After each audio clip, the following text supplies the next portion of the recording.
Hello दोस्तों, कैसे हैं आप सब। आज मैं आप लोगों के लिए एक्सप्लेन करने वाली हूँ सुप्रीम गॉड एम्परर का एपिसोड नंबर 9। तो पिछले एपिसोड में हमने देखा कि मोयेन की यहाँ पर गू किंग के साथ फाइट हो चुकी थी, जिसमें तो मोयेन गुस्से में आने की वजह से उसे जान से ही मार देता है और ये तो जोशियान हॉल के रूल्स के खिलाफ था, जिसकी वजह से सारे के सारे गार्ड्स मोयेन को मारने के लिए आगे बढ़ गए। लेकिन वक्त रहते ही मिस्टर मून ने उन गार्ड्स को रोक दिया। साथ ही साथ वो मोयेन को अपने साथ ले जाते हुए टोंग फर्नेस में बंद कर देते हैं। टोंग फर्नेस एक ऐसी जगह थी जहाँ पर कल्टीवेटर की सोल पर सोल्फर्स लगाई जाती है और गोड रेलम से नीचे का बंदा तो इसे बर्दाश्त ही नहीं कर सकता था, जबकि हमारा मोयेन तो अभी स्पिरिचुअल गैप रेलम के सिर्फ फर्स्ट स्टेज पर था। और थोड़ी देर पेन बर्दाश्त करने के बाद आखिरकार मोयेन ने टोंग फर्नेस के स्टेज को भी पास कर लिया। यहाँ से निकलने के बाद मोयेन एक रेस्टोरेंट में चला जाता है, जहाँ पर कुछ असैसिन्स उसे मारने के लिए आ गए। वो असैसिन्स इस काम में पूरी तरह कामयाब तो नहीं हो पाए, लेकिन उन्होंने अपने सोर्ड्स को मोयेन की बॉडी में घुसा दिया। इन सोर्ड्स पर तो पॉइजन लगा हुआ था, जिसकी वजह से मोयेन की हालत खराब होना शुरू हो गई। मोयेन ने भी कसम खाई हुई है कि जब तक वो अपना बदला नहीं ले लेता वो किसी के हाथों भी नहीं मारा जाएगा। इसी वजह से उसने दोबारा से एंशिएंट स्क्रॉल का इस्तेमाल करते हुए खुद की जान बचा ली।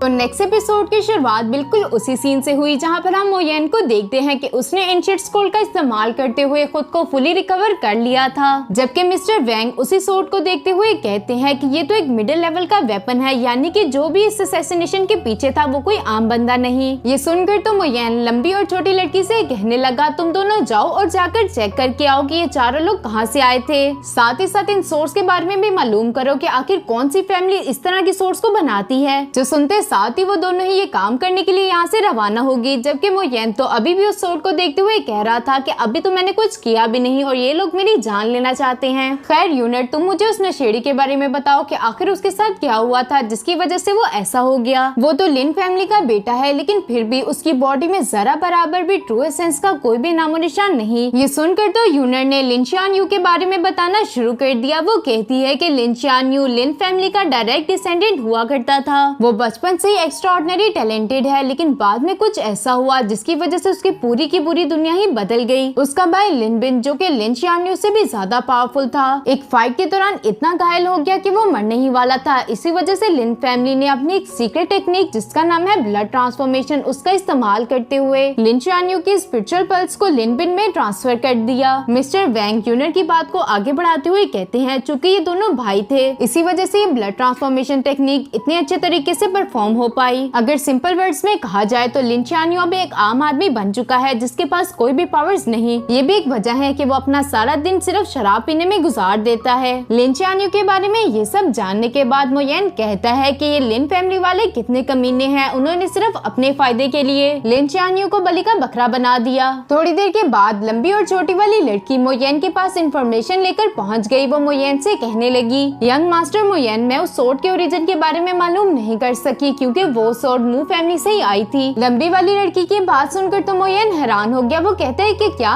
मेरी मू फैमिली से, यानी कि मेरे अपने लोग ही मुझे मारना चाहते हैं। अब छोटी वाली लड़की ने भी बताना शुरू कर दिया कि वो 4 लोग जिनके बारे में आपने मुझे पता करने के लिए कहा था वो भी मू फैमिली के लिए काम किया करते थे। उन्हें सेकंड लेडी ने काम से निकाल दिया था, जिसके बाद तो वो गायब हो गए, लेकिन आपके आते ही वो लोग सामने आ गए। ये सुनकर तो मोयेन कहता है, अच्छा सेकंड मिस्ट्रेस, इनका हिसाब तो मैं लगाता हूँ। इसके बाद तो सीन शिफ्ट होकर यहाँ मोयेन के फादर पर आ गया, जो कि मोयेन की मदर की ही पिक्चर को देख रहा था। वो उनकी पिक्चर से बातें करते हुए कहता है, शान यू, तुम्हें मालूम है कि तुम्हारा बेटा मुझसे कितनी नफरत करता है, मैं तो बस उसे बचाना चाहता था। वो यहाँ पर अभी ये सब कह ही रहा था कि अचानक से वहाँ पर मोयेन भी पहुँच गया। इसी वजह से मोयेन का फादर उस पिक्चर को फौरन से छुपा देता है। मोयेन तो अपने फादर के रूम में एंटर होते साथ ही उनसे सवाल करते हुए कहने लगा, डैड, क्या मैं आपसे क्वेश्चन कर सकता हूँ। मोयेन के मुँह से पहली बार डैड का लफ्ज सुनकर मोयेन के डैड तो काफी खुश हो गए। वो खुशी वाली हैरत के साथ कहते हैं, क्या तुमने मुझे डैड बुलाया। लेकिन मोयेन तो उनकी बात का कोई भी जवाब ना देते हुए फौरन से अपना सवाल कर देता है। वो कहने लगा कि मैं मू फैमिली का यंग चेयरमैन हूँ, यानी कि आपके बाद सेकंड अथॉरिटी मेरी है। मोयेन के फादर का तो मूड काफी अच्छा था, इसीलिए वो फौरन से बोलते हुए कहते हैं कि हाँ, तुम बिल्कुल सही कह रहे हो, तुम जो चाहो वो कर सकते हो। अपने फादर के मुंह से अल्फाज सुनते साथ ही मोयेन उन्हें गुड बाय कहते हुए यहाँ से रवाना हो गया। असल में तो मोयेन ने अपने फादर से ये सब इसीलिए पूछा था ताकि वो सेकंड लेडी को मजा चखा सके, और वो यहाँ से निकलते साथ ही सेकंड लेडी की रेजिडेंस पर पहुँच गया, जहाँ पर तो गार्ड्स उसे रोक लेते हैं। लेकिन छोटी वाली लड़की फौरन से आगे आकर उन गार्ड्स को एक चमाट लगाते हुए कहने लगी, तुम्हें क्या मालूम नहीं कि ये हमारे यंग चेयरमैन चैंपियन है और तुम्हारी हिम्मत भी कैसे हुई इन्हें रोकने की।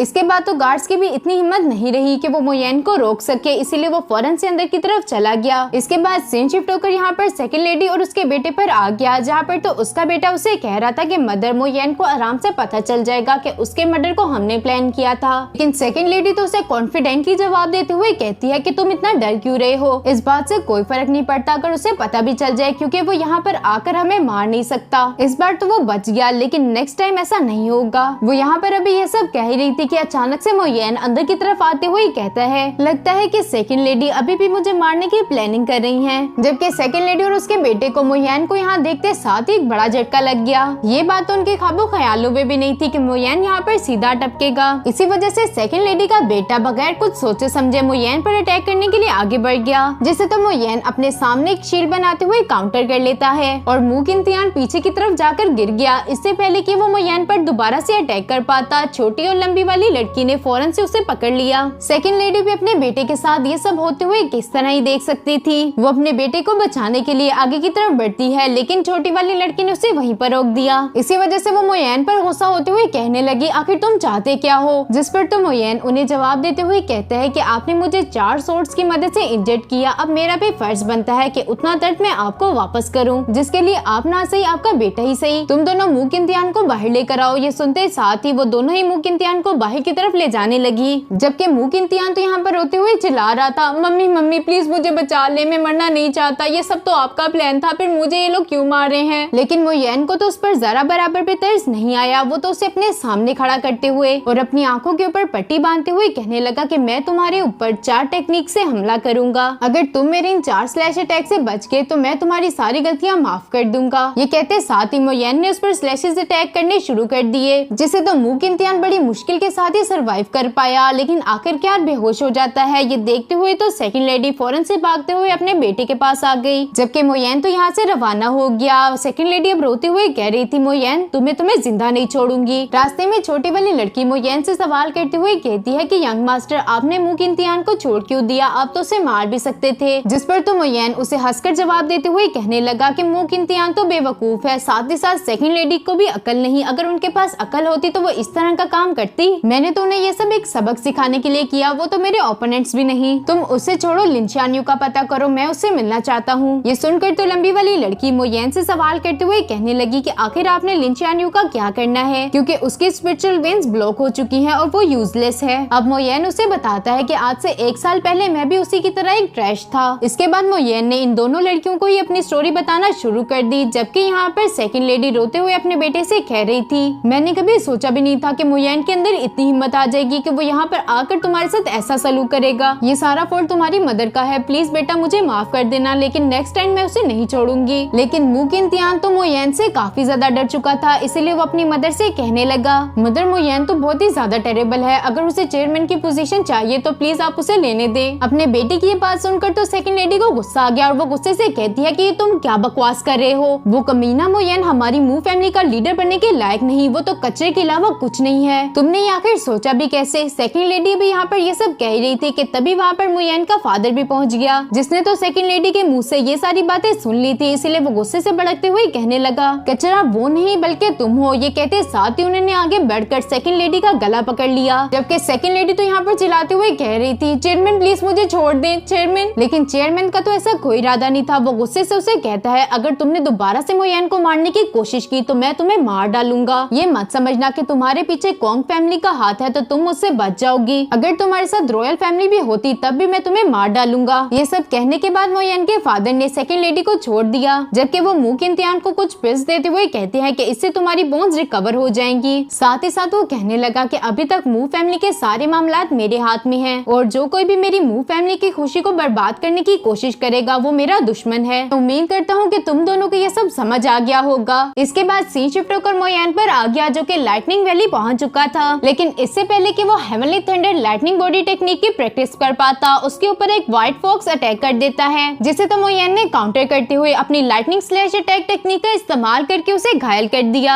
लेकिन वो फॉक्स अभी तक मरा नहीं था। ये देखते हुए मोयेन खुद से कहने लगा कि मुझे अपनी लाइटनिंग स्लैश अटैक टेक्निक को और ज्यादा पावरफुल करना होगा। तभी वहाँ पर लंबी वाली लड़की भी पहुँच गई, जो कि मोयेन को लिन च्यानयू के बारे में बताते हुए कहने लगी, यंग मास्टर लिन च्यानयू अभी हेवनली हॉल हॉल में मौजूद है, आप जाकर वहाँ उससे मिल सकते हैं। और जैसा कि लंबी वाली लड़की ने बताया, लिन शानयू अभी भी हॉल में ही मौजूद था। उसके साथ एक और पर्सन जिसका नाम है ग्वानलिन, वो भी मौजूद है। अब वो शानयू से सवाल करते हुए कहने लगा, ब्रदर लिन, जिसके बारे में मैंने पिछली बार आपसे बात की थी, आपने इसके बारे में क्या सोचा? ये सुनकर तो लिन शानयू लड़खड़ाते हुए खड़ा होकर कहने लगा, तुम्हें क्या मैं बेवकूफ नजर आता हूँ जिसे कुछ समझ नहीं आता? मैं अच्छे से जानता हूँ कि तुम्हारे पीछे किसी भी फैमिली की पावर नहीं है, इसी वजह से तुम मेरा इस्तेमाल करना चाहते हो, लेकिन मैं तुम्हारे हाथों की कठपुतली कभी भी नहीं बनूंगा। ये सुनते साथ एक ग्वानलिंग उसे कहने लगा, अच्छा तो तुम मुझे मना कर रहे हो? अब लिंगशान उसे कहता है कि हाँ मैं तुम्हें मना कर रहा हूँ और दोबारा कभी फ्यूचर में मुझे ये ऑपरेशन मत सुनाना, तुम्हारा जो दिल हो वही करो, लेकिन मुझसे दूर रहकर। ये सब सुनने के बाद तो ग्वानलिंग को गुस्सा आ गया और वो गुस्से से कहता है, लिंगशान अगर ऐसी ही बात है तो फिर मुझे माफ कर देना, मुझे तुम्हारी जान लेनी पड़ेगी। ये कहते साथ ही उसने अपनी सोर्ड को बाहर निकाल लिया। अब वो लिंगशान को मारने के लिए आगे बढ़ ही रहा था। जमीन पर लेटा हुआ लिंगशान तो इस बात के लिए पहले से ही रेडी था, इसीलिए वो ग्वानलिंग से कहने लगा, जल्दी आगे बढ़कर अपना काम खत्म करो, मैं तो वैसे भी एक अपाहिज इंसान हूँ, तुम्हारा क्या ही बिगाड़ लूंगा। जिसे हमें समझ आता है कि लिंगशान अपनी जिंदगी से बहुत ज्यादा तंग है। ग्वानलिंग अब अपनी सोर्ड की मदद से लिंगशान को मारने ही वाला था कि वक्त रहते ही वहाँ पर लंबी वाली लड़की पहुँच गई, जिसने तो लिंगशान की जान को बचा लिया। मोयन भी यहाँ पर ग्वानलिंग की बेइज्जती करते हुए कहने लगा, क्या तुम्हें शर्म नहीं आई एक ऑर्डिनरी पर्सन पर अटैक करते हुए? ग्वानलिंग उसकी बात सुनकर कहने लगा, तुम तो मोयन हो ना? लिंगशान यू भी यहाँ पर मोयन के बारे में जानता था। वो कहता है कि तुम यहाँ पर क्या कर रहे हो? इन दोनों की बातें सुनने के बाद मोयन कहता है, अच्छा तो तुम दोनों ही पहले से मुझे जानते हो? फिर तो ग्वानलिंग जवाब देते हुए कहता है कि भला इस बारे में मुझे मालूम किस तरह नहीं होगा, तुम तो मू फैमिली के फेमस यंग मास्टर हो। लिन शानयू दोबारा से मोयन से सवाल करते हुए कहने लगा, तुमने मुझे बताया नहीं, आखिर तुम यहाँ पर क्या करने के लिए आए थे? अब मोयन उससे कहता है कि मैं तो तुम्हें बचाने के लिए आया था। अगर तुम आज यहाँ पर मारे जाते तो नैन्यू सिटी एक ग्रेट कल्टीवेटर को खो देती। साथ ही साथ वो ग्वानलिंग से कहने लगा, अब जबकि मैं यहाँ पर आ चुका हूँ तो तुम लिन शानयू को हाथ भी नहीं लगा सकते, इसी वजह से तुम्हारे लिए बेहतर यही रहेगा कि तुम यहाँ से दफा हो जाओ। ग्वानलिंग को भी मालूम हो चुका कि वो इन तीनों का मुकाबला नहीं कर पाएगा, इसीलिए उसने यहाँ से भागना ही मुनासिब समझा। ग्वानलिंग के यहाँ से जाने के बाद लिन शानयू मोयन से सवाल करते हुए कहने लगा, जो कुछ तुम अभी कह रहे थे आखिर उसका क्या मतलब था कि मैं एक ग्रेट कल्टीवेटर हूँ? लिन शानयू के मुँह से ये बात सुनकर मोयन हंसते हुए कहने लगा, यानी कि अब भी तुम्हारे में उम्मीद बाकी है, तुम्हें बस मेरे साथ एक प्रॉमिस करना होगा, जिसके बाद तो मैं तुम्हें तियानयन कॉन्टिनेंट का फेमस और पावरफुल पर्सन बना दूंगा। लेकिन लिन शानयू तो उदास होते हुए कहने लगा, यंग चेयरमैन मोयन, ये मजाक बहुत ही ज्यादा बुरा था, और अगर वाकई तुम्हारे पास इसी तरह की कोई एबिलिटी है तो तुम इसे खुद के लिए इस्तेमाल क्यों नहीं करते? अब लंबी वाली लड़की उसे बताते हुए कहने लगी, हमारे यंग मास्टर मोयन पहले तुम्हारी ही तरह थे, उन्होंने सिर्फ एक साल में ही बेसिक लेवल से स्पिरिचुअल गैप रेलम तक का सफर तय किया। जिस पर तो लिन शानयू हैरान होते हुए कहने लगा, यानी कि वो सब रूमर सच हैं? यानी कि तुम्हारे पास एबिलिटी है मुझे ठीक करने की? जिस पर तो मोयन उसे जवाब देते हुए कहता है कि हाँ है। इसके बाद तो मोयन ने लिन शानयू की कंडीशन को जानने के लिए उसे चेक करना शुरू कर दिया और मोयन को जानने को मिला कि लिन शानयू तो वाकई में एक जीनियस है। इसलिए वो उससे कहता है कि तुम्हारी क्वालिफिकेशंस को देखते हुए मैं सिर्फ एक ही महीने में तुम्हें स्पिरिचुअल गैप रेलम तक पहुंचा दूंगा, लेकिन इसके लिए मेरी एक कंडीशन है। ये सुनकर तो लिन शानयू उससे फौरन से सवाल करते हुए कहने लगा, आखिर तुम्हारी क्या कंडीशन है? मोयन अब उससे कहता है कि तुम्हें 3 साल के लिए मेरा बॉडीगार्ड बनकर रहना होगा, और अगर तुम ऐसा नहीं करना चाहते तो तुम्हें मैं फोर्स नहीं करूंगा। लेकिन लिन शानयू तो जल्दी से जल्दी ठीक होना चाहता था, इसलिए वो फौरन से इस कंडीशन के लिए मान गया। ये सुनते साथ ही मोयन ने अपने पास एक स्क्रॉल को निकाल लिया। ये टेक्निक जिसकी मदद से मोयन लिन शान को ठीक करने वाला था, इसका नाम है हेमन डिफाइनिंग गॉड वेन टेक्निक। ये टेक्निक सीरीज ऑफ स्टेप पर बेस्ड करती है। अभी मोयन ने लिन शान को सिर्फ एक ही मेथड दिया था, इस स्टेप को पूरे तरीके से मास्टर करने के बाद ही वो दूसरे स्टेप पर जा पाएगा। मोयन ने वो स्क्रॉल लिन शानयू को दे दिया। इस मेथड का नाम था डिवाइन पल्स टेक्निक, जिसकी मदद से लिन शानयू स्पिरिचुअल गैप रेलम में ब्रेक थ्रू कर सकता है। लेकिन मोयन ने यहाँ पर लिन शानयू को एक वार्निंग भी दे दी। वो उससे कहता है कि अगर तुम 1 महीने में स्पिरिचुअल गैप रेलम पर नहीं पहुँचे तो हमारे दरमियान जो भी डील हुई वो कैंसिल हो जाएगी। इसके बाद मैं तुम्हें सेकंड पार्ट भी नहीं दूंगा। लिन शानयू भी अब पूरी जान लगा देगा, क्योंकि उसे मालूम है कि ये उसके पास आखिरी मौका है। हॉल वाले इंसिडेंट के बाद 3 दिन गुजर चुके थे, इसीलिए मोयन कीशियान एकेडमी पहुंच गया। कीशियान एकेडमी में टोटल 7 हॉल मौजूद थे। हर एक हॉल का अपना एक चेयरमैन है। इन हॉल्स के नेम थे gold, would, water, fire, earth, wind और थंडर,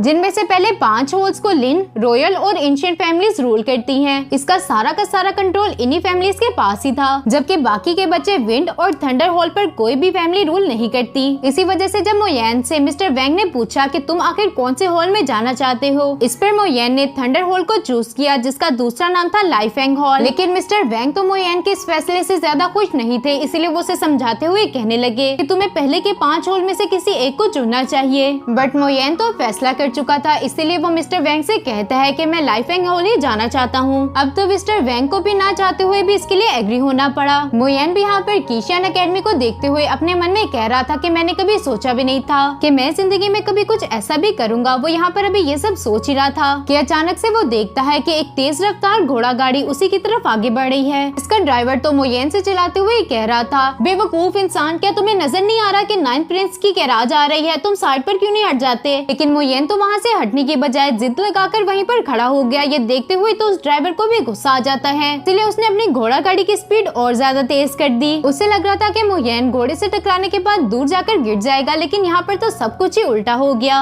उल्टा मोयेन ने अपनी पावर्स का इस्तेमाल करते हुए उनकी कार्ट को उल्ट दिया, जिसकी वजह से तो 9th प्रिंस और उसकी महबूबा भी बाहर आकर गिर गए। 9th प्रिंस अब अपने ड्राइवर पर गुस्सा होते हुए कहने लगा, क्या तुम मरना चाहते हो? ये सुनकर तो वो ड्राइवर दूध का दूल्हा बनते हुए कहता है, 9th प्रिंस, इसमें मेरी कोई गलती नहीं, बल्कि सारी की सारी गलती इस बंदे की है, क्योंकि यही हमारी कार्ट के आगे आ गया था। 9th प्रिंस की महबूबा भी उसके साथ चिपकते हुए कहने लगी, हनी, इस बेवकूफ आदमी ने हमारे लवी डबी टाइम को खराब कर दिया, प्लीज तुम इसे मार डालो। जिस पर तो 9th प्रिंस उसे जवाब देते हुए कहता है कि तुम्हारे लिए तो मैं कुछ भी कर सकता हूँ। ये कहते साथ ही 9th प्रिंस ने अपनी चीज हॉट टेक्निक का इस्तेमाल करते हुए मोयेन पर एक स्लैश अटैक लगा दिया। ये देखते हुए मोयेन ने अपनी heavenly thunder lightning body technique को एक्टिवेट कर लिया और इस 9th प्रिंस की उस स्लैश अटैक को काउंटर करने के लिए lightning slash attack technique perform कर दी, जो कि 9th प्रिंस के अटैक को डिस्ट्रॉय करती हुई सीधा जाकर उसी को लग जाती है। ये देखकर तो उसके महबूबा भी दंग रह गई कि ये यहाँ पर क्या हो गया, जबकि उसका ड्राइवर तो मोयेन पर भड़कते हुए कह रहा था कि आखिर तुम्हारी हिम्मत भी कैसे हुई हमारे प्रिंस पर अटैक करने की, क्या तुम मरना चाहते हो? ये सुनकर तो मोयेन उसे जवाब देते हुए कहता है, अगर इस बंदे को होश आ जाए तो इसे बता देना कि मैं लाइफेंग हॉल में हूँ, मुझसे बदला लेने के लिए वहीं पर आ जाए। ये कहने के बाद मोयेन यहाँ से लाइफेंग हॉल की तरफ रवाना हो गया। रास्ते में ही उसे मिस्टर वैंग मिल जाते हैं, जो कि मोयेन के कुछ ज्यादा ही करीब जाते हुए कहने लगे, तुम्हें तो कीशियन एकेडमी के बारे में कुछ भी मालूम नहीं, इसलिए आज मैं तुम्हें दिखाता हूँ। जबकि मोयेन तो अपने मन में यही कह रहा था, पता नहीं ये बुड्ढा मेरी जान कब छोड़ेगा। लेकिन मोयेन यहाँ पर उनकी बात मानने के अलावा कर भी क्या सकता था। अब मिस्टर वैंग ने उसे कीशियन एकेडमी के बारे में बताना शुरू कर दिया। वो यहाँ पर कहता है कि विंड और थंडर हॉल्स के स्टूडेंट्स के दरमियान अक्सर ही मुकाबला होता रहता है, क्योंकि ये दोनों हॉल्स एक दूसरे को पसंद नहीं करते, इसलिए तुम इनकी फाइट से दूर ही रहना। बाकी हर हॉल को 3 कैटेगरीज में डिवाइड किया गया है, एलिमेंट्री, मिडिल और एडवांस। लेकिन कीशियन एकेडमी में सिर्फ एक ही क्लास ऐसी है जिसमें ऐसी कोई भी कैटेगरी नहीं, उसका नाम है स्पेशल क्लास। ये सुनकर तो मोयेन मिस्टर वैंग से सवाल करते हुए कहने लगा, स्पेशल क्लास, आखिर इसमें क्या होता है? जिस पर तो मिस्टर वैंग ने भी बता दिया कि इस क्लास में हमारी एकेडमी के 100 सबसे होनहार बच्चे होते हैं। 100 बच्चों के नाम एक लिस्ट पर लिखे जाते हैं, जिसे कहा जाता है list of spirits. List of spirits के अलावा यहाँ पर एक और लिस्ट भी है, जिसे कहा जाता है लिस्ट ऑफ ड्रैगन्स। इसमें भी टैलेंटेड स्टूडेंट्स को ही रखा जाता है, लेकिन इसका रैंक स्पिरिट लिस्ट के रैंक से नीचे है। हर टीचर के लिए जरूरी होता है कि कम से कम उसकी क्लास के कुछ बच्चे ड्रैगन लिस्ट में जरूर हो। लेकिन ब्रदर मोयेन, तुम्हें इन सब चीजों की फिक्र करने की कोई जरूरत नहीं। अगर तुम चाहो तो तुम सिर्फ मेरे साथ अल्केमी की प्रैक्टिस कर सकते हो। मैं तुमसे वादा करता हूँ कि कुछ सालों के बाद ही मैं तुम्हें कीशियन एकेडमी का एक एल्डर बना दूंगा। मोयेन तो यहाँ पर उसकी ये सारी बातें सुनने के बाद अपना सर ही पकड़ कर बैठ गया। वो अपने मन में कह रहा था, कोई तो मुझे इससे बचा लो। ये सब सोचते हुए वो दोबारा से लाइफेंग हॉल की तरफ रवाना हो गया, जबकि मिस्टर वैंग उसके पास आते हुए कहने लगे, ब्रदर मू, अगर आप बुरा न मनाए तो मैं आपसे एक और सवाल कर लूं? मोयेन को भी अच्छे से मालूम है कि ये सवाल पूछे बगैर तो उसकी जान छोड़ने वाला नहीं, इसीलिए वो उससे कहता है कि बताओ मुझे तुम क्या पूछना चाहते हो। ये सुनकर तो मिस्टर वैंग खुशी हो गया। अब वो मोयेन से कहता है कि ब्रदर मू, तुम यहाँ पर रुको, मैं अपने मेडिकल इंग्रेडिएंट्स की लिस्ट लेकर आता हूँ। मिस्टर वैंग के यहाँ से जाने के बाद मोयेन ने भी सुख की सांस ली ही थी कि अचानक से वहाँ पर वही बेवकूफ 9th प्रिंस एक नमूने के साथ यहाँ पर पहुँच गया। वो नमूना तो यहाँ पर बड़े फखर से अपना नाम बताते हुए कह रहा था, मेरा नाम है किंग यूमिन और मैं स्पिरिट लिस्ट में 93 रैंक पर हूँ। तुम्हारे पास अभी भी वक्त है, अपने घुटनों पर आते हुए 9th प्रिंस से माफी मांग लो। इससे पहले कि मोयेन उसकी बात का कोई भी जवाब दे पाता, वहाँ पर मिस्टर वैंग पहुँच गया, जो कि आते साथ ही किंग यूमिन से कहते हैं, किंग यूमिन, मैं तुम्हें एक्सपेल करता हूँ। एल्डर वैंग को तो यहाँ पर देखते साथ ही इन सब के होश ठिकाने आ गए, जबकि मोयेन तो पीछे की तरफ खड़ा ये सब आराम से देख रहा था। मिस्टर वैंग अपनी बात को आगे बढ़ाते हुए कहते हैं कि तुम लोगों की हिम्मत भी कैसे हुई टीचर मोयेन को डिसरिस्पेक्ट करने की? तुम सब दफा हो जाओ यहाँ से, मैं तुम लोगों की शक्ल भी नहीं देखना चाहता। प्रिंस को तो कुछ समझ ही नहीं आता। वो कहता है, ये बच्चा हमारा टीचर? जिससे तो मिस्टर वैंग को और ज्यादा गुस्सा आ गया और वो गुस्से से भड़कते हुए कहने लगे, 9th प्रिंस, अब से तुम भी एक्सपेल हो चुके, तुम्हारी अब कोई जगह नहीं हमारी हमारी केंची एकेडमी के गोल्डन हॉल में। घर जाओ और घर जाकर रेस्ट करो। नाइन्थ प्रिंस तो मिस्टर वैंग की मिन्नतें करने पर आ गया। वो उनसे कहने लगा, मिस्टर वैंग इसमें मेरी कोई गलती नहीं थी, प्लीज आप मुझे माफ कर दें। लेकिन मिस्टर वैंग तो किसी की सुनने वाले नहीं थे। वो उसे कहते हैं, अगर तुमने एक और लफ्ज भी अपने मुंह से निकाला तो मैं तुम्हारी टांगे कटवा दूंगा। ये सब देखते हुए मोयेन अपने मन में सोच रहा था कि इस बंदे के पास तो नैन्यू सिटी में काफी पावर है। नाइन्थ प्रिंस भी अब यहाँ पर कुछ नहीं कर सकता था, इसलिए वो मुंह बनाते हुए यहाँ से रवाना हो गया। लेकिन मिस्टर वैंग का गुस्सा तो अभी भी शांत नहीं हुआ था। मोयेन अब उसे शांत कराते हुए कहने लगा, मिस्टर वैंग अब बस भी कर जाएं, आप तो मुझे क्लास दिखाने वाले थे ना, चलाए चलते हैं। जो सुनकर तो मिस्टर वैंग कहता है कि आपको मैं क्लास में लेकर जाने से पहले एक बात बताना चाहता हूँ कि लिए आपकी कल्टीवेशन कम है, इसी वजह से आपको प्राइमरी ग्रेड का ही टीचर बनाया जाएगा। मोयेन उन्हें जवाब देते हुए कहता है कि मुझे इस बात से कोई मसला नहीं। सुनकर तो मिस्टर वैंग शौक ही हो गए। उन्हें लगा था कि जैसे मोयेन इस फैसले से नाखुश होगा। इसके बाद मोयेन टीचिंग हॉल की तरफ रवाना हो गया, जबकि मिस्टर वैंग पीछे से चिल्लाते हुए कह रहे थे, ब्रदर मुंह मेरे लिए रुक जाएं। टीचर्स हॉल में पहुंचने के बाद मिस्टर वैंग मोयेन को सबसे इंट्रोड्यूस कराते हुए कहते हैं कि ये है मोयेन, इन्होंने आज ही लाइफिंग हॉल को एक जूनियर टीचर के तौर पर ज्वाइन किया है। सुनकर तो एक बंदा जिसका नाम था मिस्टर सोंग फौरन से मिस्टर वैंग के पास आते हुए कहने लगा, मिस्टर वैंग आप तो बहुत देर के बाद हमारे लाइफिंग हॉल में आए हैं, आप हमारे स्टूडेंट से कब मिलेंगे? ये सुनते साथ ही मिस्टर वैंग हंसते हुए कहते हैं, मिस्टर सोंग मैं आपके पास अपने ब्रदर मुंह को छोड़कर जा रहा हूँ, आप इसकी अच्छे तरीके से देखभाल करना। जिस पर तो मिस्टर सोंग फौरन से अपना इंट्रोडक्शन मोयेन को करवाते हुए कहते हैं, मैं लाइफिंग हॉल की जूनियर क्लास का जनरल टीचर हूँ, अगर तुम्हें कोई भी क्वेश्चन हो तो तुम आकर मुझसे पूछ सकते हो। मोयेन उनसे कहता है कि मुझे आपसे कोई भी सवाल नहीं करना, बस आप मुझे ये बता दे कि मेरी क्लास कौन सी है। जिस पर तो मिस्टर सोंग ने मोयेन को बता दिया कि आपको एक 9th ग्रेड की क्लास मिलेगी, क्योंकि फिल वक्त में उनके पास एक भी टीचर नहीं। ये सुनते साथ ही मोयेन हॉल के बाहर आ गया। इसके बाद सीन शिफ्ट होकर मिस किन पर आ जाता है, जो कि अभी शेंगडन हॉल में खड़ी थी। एक समय शान्यू को दिखाया गया, जो कि अभी भी बिल्स को रिफाइन कर रही है, और इसी तरह से हमें मिंगयू और येंग भी दिखाए गए, जो कि मोयेन को ही याद कर रहे थे। दोस्तों इसी के साथ हमारा सुप्रीम कोर्ट एम्परर का ये वाला सीजन यहीं पर खत्म हो जाता है। तो फिर मिलते हैं नेक्स्ट सीजन में, तब तक के लिए इतना ही। अगर वीडियो अच्छी लगी तो लाइक करके एक प्यार सा कमेंट जरूर कर देना।